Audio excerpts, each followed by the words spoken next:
"Beat you to it, Sully," came the familiar banter. "You got the alarm clock, Lieutenant?" "Right here. Your friend Captain Rickson could use one, maybe a dynamite one," Sully shot back with a grin.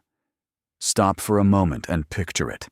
The early morning air thick with anticipation, the world still asleep, and these men already teasing, already on the move. "Stop, Captain! Grab your socks!" The urgency is palpable. "Blast them out, Lieutenant. I've got work to do." Breakfast waits. Briefing waits. The day waits, and they're already racing against it. Briefing at 0500, 20 minutes for breakfast. The orders repeat like a drumbeat. Relentless. "Come on, sir. Time to rise." Buzz hesitates, a soldier caught between sleep and duty. And as they move through the motions, socks, hands, the sleepy rituals, you almost feel the warmth of camaraderie, the edge of exhaustion. Dear friends, if this video has reached you, it's not by chance. Right now, click the subscribe button and the notification bell. Write a number from 1 to 5 in the comments. I will personally respond to the first 50 comments, and make sure to watch the video until the end. "What time did you get in last night?" The banter continues. The reply is casual, almost careless. 2, 3. Don't remember. But worth it, I think. Imagine standing there, listening, realizing these are the men who greet dawn, not with coffee, but with courage. "Remember the days we got up when we pleased," Sully muses aloud. "Hot breakfast waiting, no bullets whizzing by." But now they rise to the sound of guns and flak, the enemy unknown, the mission deadly. And there's humor, even in peril. Bolin's out of clean socks. A personal made. The wish is almost childlike. But rules are rules, sergeants joke, even as danger lurks. "Come on, Buzz, will you?" "We'll miss breakfast," the call snaps. What would you do in their shoes face dawn knowing each day might be your last? The briefing pulls them from joking to lethal seriousness. Today's target, Kiel. A short run across the North Sea, yet every detail is critical. The enemy's submarine pens lie in wait. Operation Torch depends on them. Formations tight, bombs ready, flak and fighters expected. Teamwork, precision, obedience. Every word feels like the pulse of survival itself. 7th mission, right? Boland and his mate calculate. But even numbers here carry weight. 18, 25. The odds of survival, the mathematics of mortality. "Don't tell us," one mutters. Who could bear it? Yet humor persists. Buzz's driving looks like a woman sewing circle, and the camaraderie never dies. Pre-flight checks roll out like a ritual. Engine, blower, oxygen, oil, bombs, all scrutinized, every detail aligned between life and disaster. 8 1,000-pounders, Max confirms. Rickson dreams of destruction, the continent trembling under his ambition. And yet, for a fleeting moment, conversation drifts to lighter things. Stay behind. Look after the house. Before the roar of engines drags them back into the deadly ballet above the clouds. Takeoff. Dawn breaks over the horizon. 17-year-old first flights flash through memory, and now they soar in synchronized chaos. "Test fire guns!" The order cuts through the cold air. Every movement, every response, a dance of survival. The North Sea stretches below, endless and indifferent. Oxygen on, positions checked, tension mounting. Clouds thicken. Reconnaissance is uncertain. Solid cloud cover. Chong reports. Targets hidden. Missions aborted. Yet, orders twist with improvisation, 180-degree turn, low approach, bombs into the sea if necessary. The mind races. What about Emmett? What about the target? Max and Sully adjust, pilot and navigator, men in a machine, slicing through fog and doubt, racing time itself. Low over the countryside, every eye sharp, every heartbeat loud. Stay on your toes, the captain warns. Front positions now. Eyes open. Even here, in the belly of the bomber, there is laughter, care, tension. Junior struggles, allowances threatened, and life hangs in the balance, just as it always does when these men take to the skies. Imagine, just for a moment, that you're strapped into a vibrating bomber, the engines rumbling like distant thunder, and every man around you waits for the moment the clouds part and reveal the world below.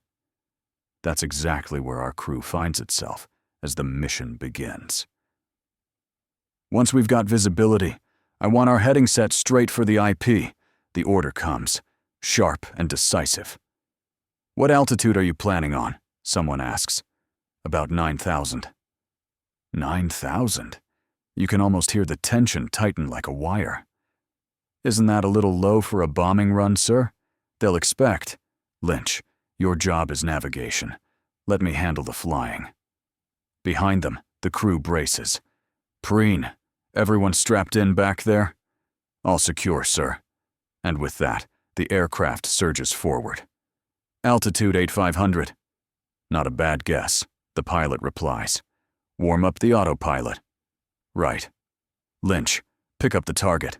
Keep her steady on 038. 038. Steady. Then it comes.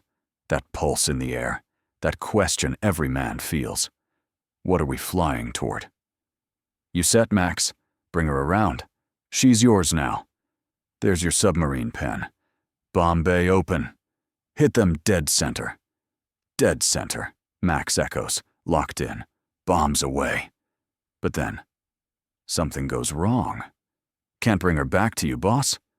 What do you know about that? Those squareheads can't shoot straight. And as if the sky itself wishes to humble him. Boom. What were you saying? That was actually pretty good. Bandits, 3190, 2 o'clock. Brackley's on it. They're coming in your way. Max, stay on the nose gun.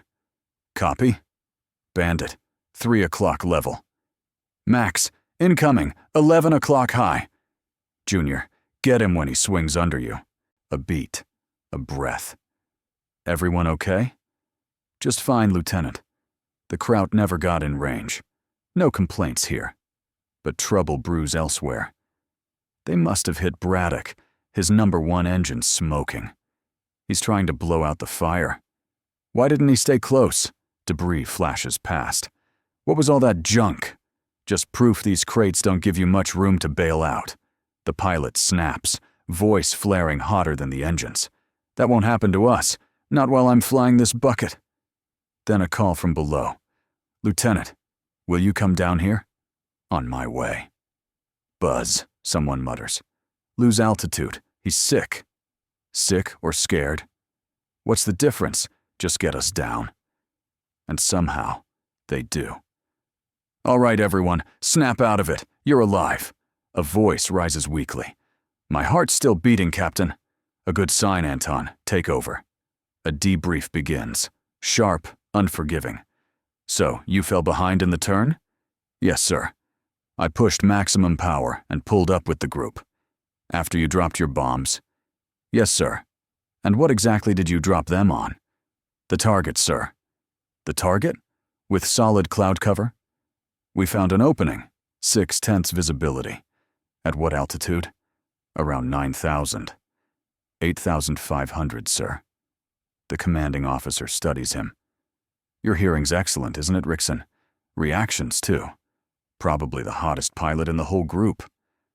Yes, sir. I suppose so. But you're also insubordinate and irresponsible. Me, sir? You heard my order to make a 180-degree turn, yet you abandoned formation. It wasn't deliberate, sir. We ran into heavy haze, lost visual contact. And then you just happened to end up over the target? Regulations say if a target of opportunity. I know the regulations. He steps closer, voice low. You didn't stumble on that target. You defied mission orders. You crossed a heavy flak corridor at too low an altitude and put every man in your squadron at risk. I risk their lives every time we take off, sir, and this time, no one was hurt. Except Braddock. That was later, sir, and not from flak. I'm sending recon to photograph those submarine pens at Kiel, and I'm sure we'll find we hit them hard. One more thing, Rickson. Your navigator, Lieutenant Lynch. Why didn't he give you bearings when you were lost in the haze? You'll have to ask him. You were going to say something, Lieutenant? No, sir. That's all. And just like that, war shifts back into its strange moments of normalcy. The bar, the chatter, the attempts at forgetting. So I told him, next leave, let's go to London. I'm done dancing. How about food? Brilliant, Bolden. A young woman appears, lost in the crowd. Excuse me, could you direct me to the 8th Avenue subway? My name's Richie. Yours? Daphne Caldwell. Lieutenant Bolden, pleasure. While he fetches drinks, the conversation deepens. You're not from here. No, I work in Cambridge. Hush hush? Yes, defense project. Cigarette? No, I don't smoke. I'm a tourist here, booked for 25 first-class missions. Today was number 7. You seem troubled, he notes. I was waiting for a man named Pitt. He was on a mission. He didn't come back. I'm sorry. Bolden returns. Daphne, there you go. I never argue with luck, he grins. What's a beautiful girl doing alone? My date didn't show. Tell me, how do you like England? The weather or the women? The weather. It's beautiful. Another man cuts in. Mind if I steal the lady? I'm done dancing tonight. Maybe another time. Back at the table, the pilot talks freely, almost recklessly. 2 things matter to me, flying and women. In that order? Any order. So you actually enjoy the war? She asks. I enjoy my work. Lady, I'm with the most destructive group of men the world's ever known. That's my work. Buzz arrives waving photos. You won't believe this. Vaconis slipped me the recon shots. We clobbered them. Direct hits all over the submarine pens at Kiel. Later, as midnight nears. Would you take me to the bus? I've won at 12. Gladly. I'd like to see you again. I'm free Saturday. Come to Cambridge? Nothing I'd like more. Daphne, wait, I don't know where you live. Back at base, another voice chimes. Why'd you miss interrogation? I had to catch a bus to Cambridge, if I can find her. The English girl? She was eyeing me. You've got crossed eyes. Mail arrives. A letter from Daphne. She'll meet me at the King's College Quad, he grins. You two will have a ball in that library, someone laughs. Maybe I won't see you till tomorrow. Staying over, huh? Maybe, if the library stays open. Cambridge greets him with ancient quiet and madrigals. Beautiful music, he says. 16th century pop songs, she smiles. They walk to the river, the air thick with centuries. Imagine, he says, Shakespeare standing on this bridge. You're very American. Why? Romantic, he shrugs. I like things that last. They last longer than people. I wrote to Pitt's parents today. Were you in love with him? No, barely knew him. But he was kind. He was on Braddock's plane. We saw it go down. Your pilot, Rickson? Buzz? Yes, he nods. Buzz Rickson. Is he really that good? The question hung in the air, curious, almost incredulous. They'd been making such a fuss over him, Buzz. The best, came the reply, simple, yet carrying weight. And is he? Absolutely. Imagine a man so in tune with the plane he flies. It's as if the metal and the air are extensions of his own body. While others cling to the book, Buzz acts instinctively. When danger strikes, he knows, without hesitation, without thinking, what to do. He's your hero, isn't he? The confession slipped out. Yes, they all get frustrated with him sometimes. Yet, when it comes down to it, no other pilot could take his place. I hope his luck holds. And yours, comes the quiet wish. And here, amid the drizzle and early morning gray. They pause, considering fate itself. The rain starts again, fine and persistent. Should they seek shelter? The lab? Rules forbid it. The library? No, some instinctual hesitation, a memory of something Buzz once said. "Hey Buzz, ready?" The challenge is casual, teasing but sharp. "Get it over with, will you, Captain?" Junior protests, half in jest. "Keep your pants on. You're getting paid, aren't you?" "Not by the hour," comes the reply. And then a rare confession. "If I miss, I quit. If you get hit, right?" The answer is firm. Don't even mention it. I never miss. Except once. Drunk. A hush, a laugh, and then the grim truth. A mission gone wrong. A soldier sent home to his mother. A burial given with dignity. The small, fleeting joys punctuate the war. Junior receives an egg, thanks to the captain's hand. Drinks follow. Introductions. This is Junior Salem, pilot of our fortress. Even here, amid the roar of engines and shadow of danger, there is laughter, flirtation, life. Names exchanged, teasing words, gentle touches. "Hazel, did you ever think of going on the stage?" "Home time, Junior," comes the answer. The war rages, yet human connections persist, tender and fragile, just out of reach of the bombs. Outside, the enemy approaches. Whiskey is abandoned in favor of survival. Men move with instinct, dodging death, pressing forward. And stories emerge. First drinks at 13. Lessons learned in farmhouses over 72 hours. The hard schooling of life. Buzz and Max reflect, knowing their comrades only understand books. These men have seen the world, the raw edges of it.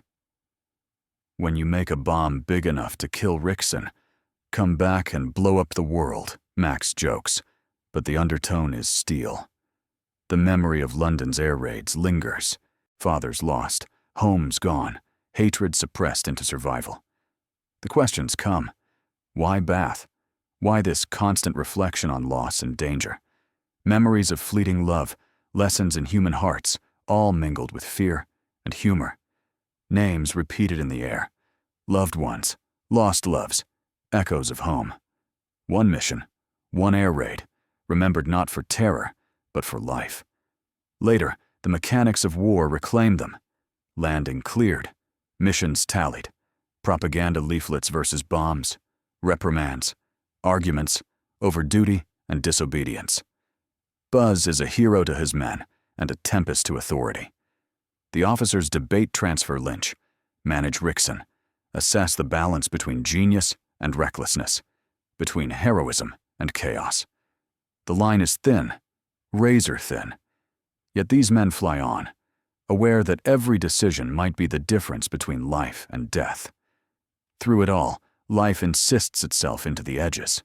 Talks of girlfriends, family photos, children, marriage, loneliness, fleeting romance.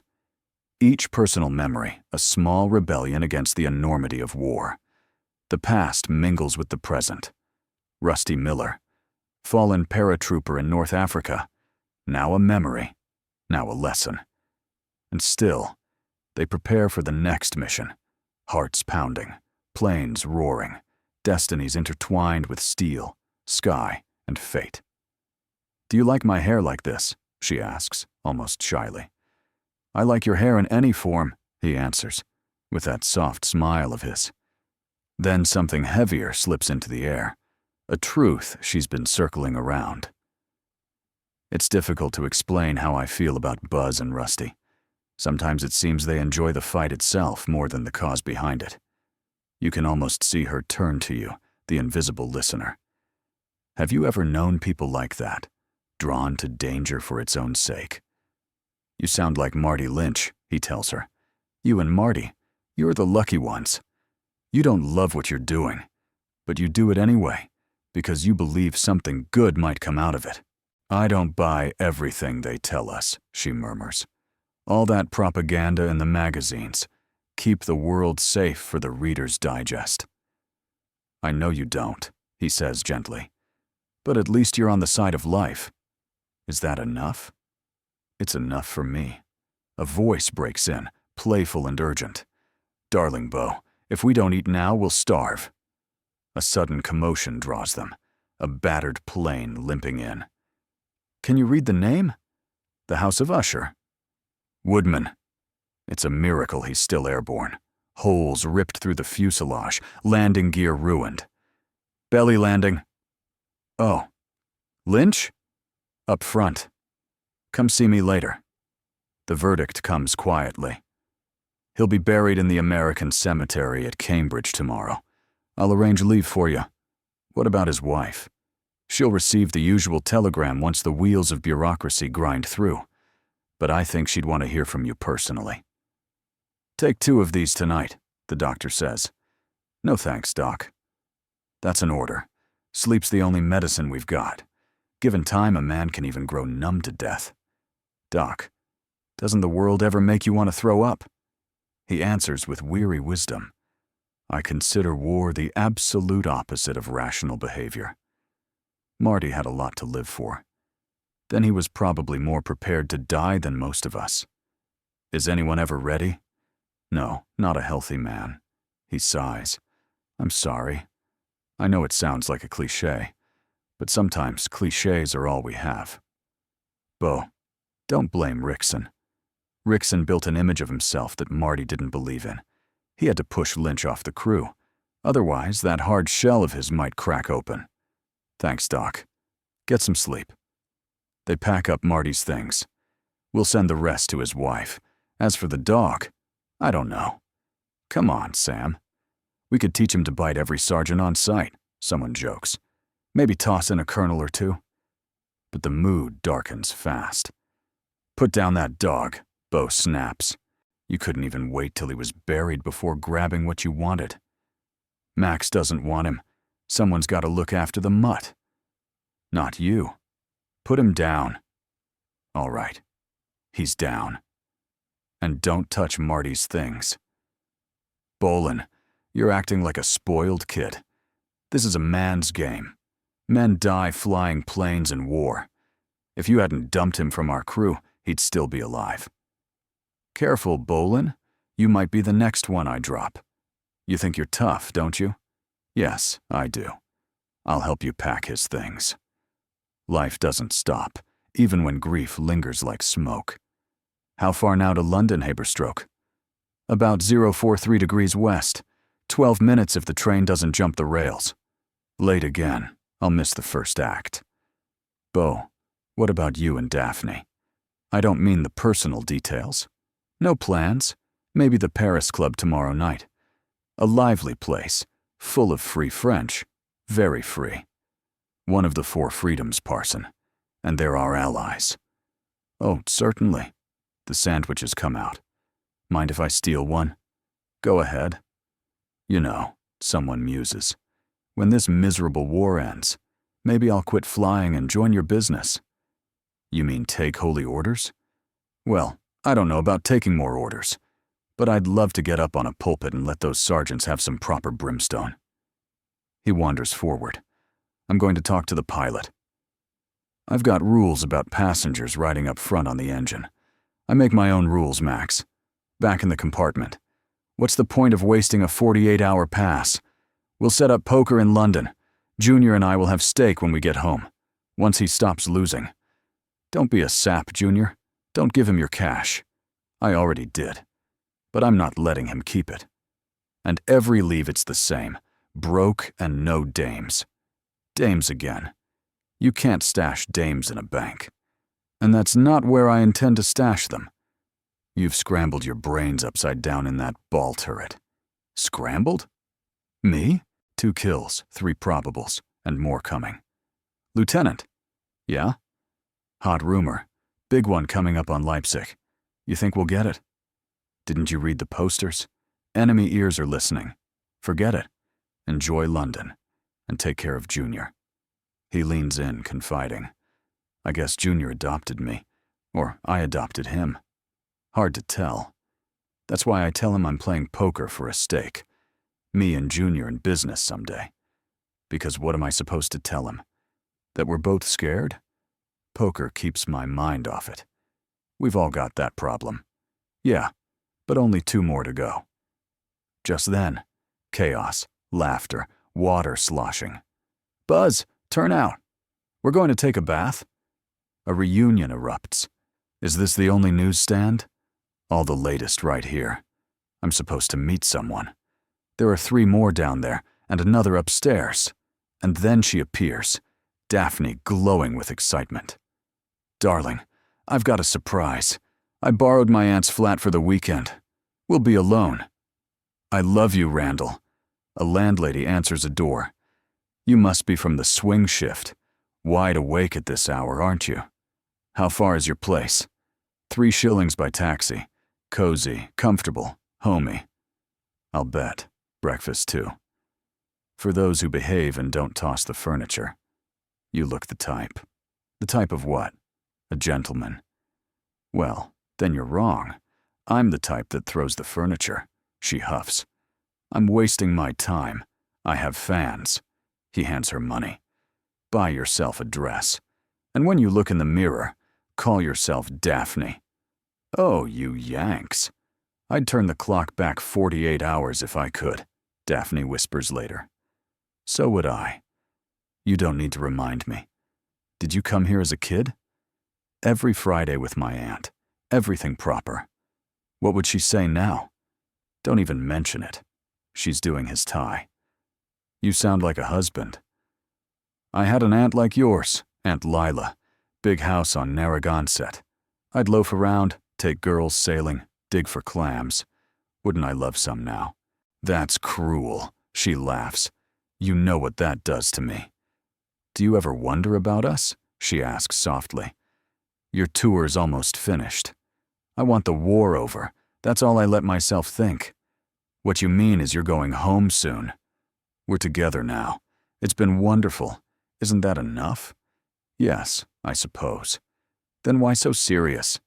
I'm sorry, I didn't mean to. I'll finish dressing and we'll go. No one gets serious at the Paris Club. She whirls, radiant. Tonight I love everyone. Poles, French, Norwegians, Dutch, Danes. And Americans?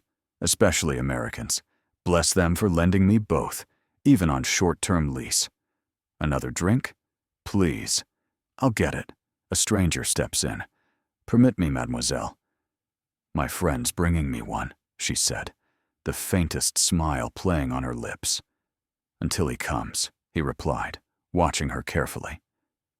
But I'm robbing you, she teased. Tonight, everything belonged to everyone, to France, to her American friends, to the stolen moments between them. Bonsoir, she whispered.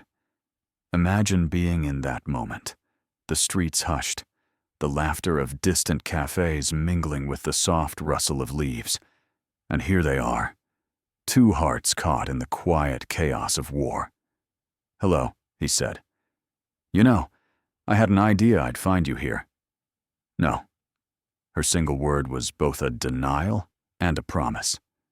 Where is Bowler? Getting some drinks, came the reply, and you can almost see it. A man keeping his treasure close, unwilling to share, yet duty and war surround them, relentless and inescapable. Has that been too hard on you, Captain? She asked. He smiles wryly. I never tried to steal a friend's girl. That's very ethical of me, at least, until I get the all clear.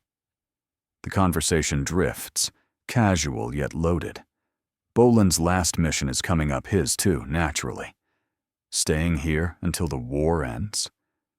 You're a patriot, she quipped. Nuts. I like it here. And the teasing continues, edged with something more dangerous, more intimate. Why me? Why not? Put roses in Boland's cheeks, she says, and then, with a glance sharp as a dagger, now you think I'll put roses in yours? Could be.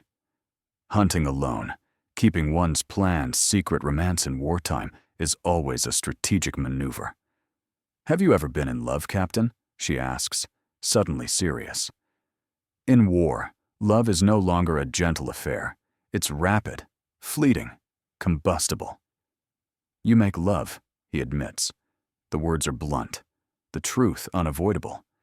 And she, bound by convention yet drawn to chaos, considers it quietly.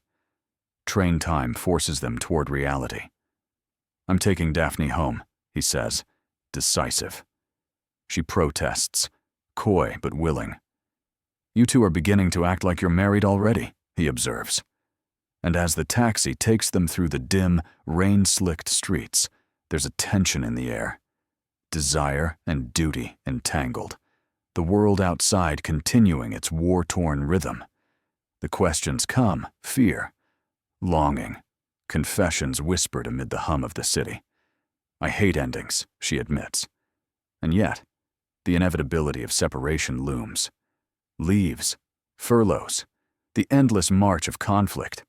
They are always counting down to the next goodbye. She probes, he deflects. Buzz enters the conversation like a shadow, and suddenly motives, intentions, and hearts are under the microscope. All you wanted was a war girl, she says.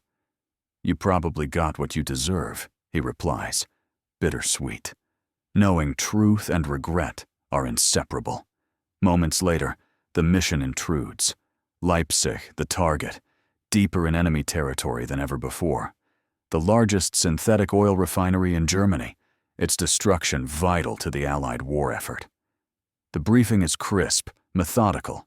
Formations, dummy buildings to mislead, hospital markers for guidance, the terrifying certainty of flak and fighters waiting above. 1,000 bombers in the largest formation ever assembled. 6 hours over hostile skies. No room for error. No time for sentimentality. Conserve your ammo, the colonel warns, his voice steady but heavy with implication. Every shot counts. Every decision could mean life or death. Navigators and bombardiers remain for detailed briefings. The rest are dismissed, carrying the weight of the mission in their hands, in their minds, in their very souls. Yet, even in this storm of war, human longing persists. Gordon asks, permission to put through a call to London? Terribly important.